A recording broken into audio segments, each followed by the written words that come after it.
As a major league pitcher, Joe Engel was something less than a success. As a scout, he was a lot better. As a minor league club owner, he was in a class all by himself.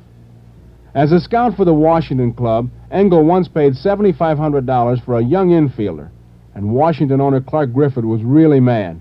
The player was hitting only .245 in the minor leagues at the time. Before bringing the player to Washington, Engel decided he needed an ally, so he wrote a letter to Griffith's adopted daughter, who was also his secretary. In the letter, he mentioned to the secretary that the ball player was, among other things, a fine young man whom she someday would probably marry. What happened? Well, 3 years later, the infielder was named the American League's most valuable player. Later, he managed the Washington club to a pennant and wound up being sold for $250,000 and another player.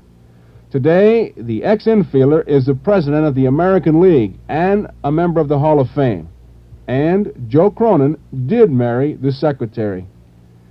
But it was the things he did as president of the Chattanooga Lookouts that made the Joe Engel chapter a special one in baseball history. When the fans got on his players who were going badly, Engel hung 50 bird cages in the grandstand, complete with canaries. When the New York Yankees played an exhibition game in Chattanooga, Engel hired a girl pitcher, and all she did was strike out Babe Ruth and Lou Gehrig. He once traded a shortstop named Johnny Jones to the Charlotte club in exchange for a 25-pound turkey. And later he said, "I think I may have gotten the worst of that deal. That turkey was pretty tough." He advertised an elephant hunt in his ballpark, and that's what the customers got all right, even though the elephant turned out to be made of cloth. He also promised the fans a pennant in 3 years. Nobody believed that one. But as Mrs. Joe Cronin can tell you, Joe Engel was pretty good at predictions. The Lookouts won, but by a margin of only 2 percentage points. Joe Engel was a man who enjoyed having a good time, and he also enjoyed bringing a good time to others. He was active in many charities in Chattanooga and was a well-respected member of the community.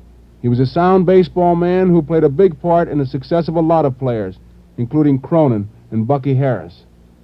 A week ago today in Chattanooga, Joe Engel died at the age of 76.